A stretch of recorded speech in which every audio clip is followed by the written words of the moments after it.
Did you know the United States military has a Pentagon contingency plan for dealing with the zombie apocalypse? Among its potential solutions is, quote, maintain emergency plans to employ nuclear weapons within the continental United States to eradicate zombie hordes.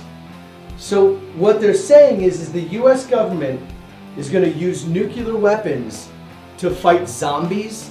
In the 2011 plan called Conop 8888, the US Strategic Command prepared for the possibility of a planet-wide attack.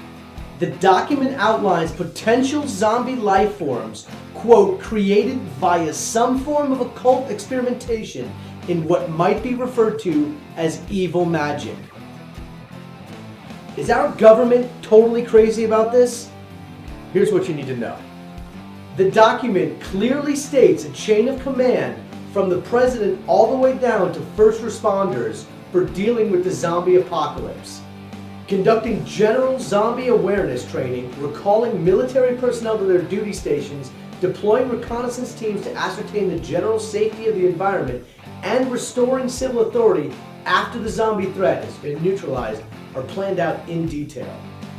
As ridiculous as it sounds, the Pentagon actually has rules of engagements when handling the zombie apocalypse. I quote from the report, "The only assumed way to effectively cause casualties of the zombie ranks by tactical force is the concentration of all firepower to the head, specifically the brain. The only way to ensure a zombie is dead is to burn the zombie corpse," the report cautions. There are contingency plans should hospitals and medical facilities be infiltrated by zombies, and possible deployment of remote-controlled robots to man critical infrastructure points such as power stations if the zombie threat materializes.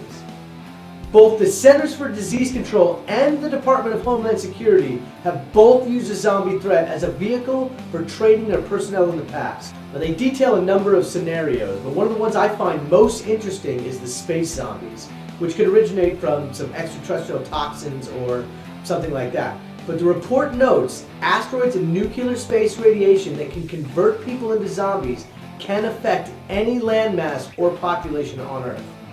Another of my personal favorites is the weaponized zombies that are bioengineered by hostile forces. There's also symbiote-induced zombies, which are similar to pathogen-induced zombies, but they are created by a parasitic life form and don't kill their host right away. The plan makes it clear that zombies qualify as neither human or animal life. Thus, the military is free to counteract without concern for US and international laws that regulate the treatment of opposing forces.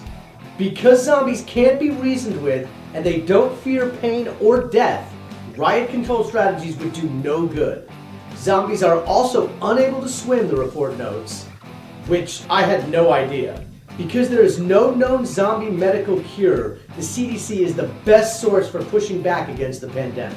The plan was to promote real disaster preparedness, so it's good to know our tax dollars are going to good uses. Now here's something interesting to consider.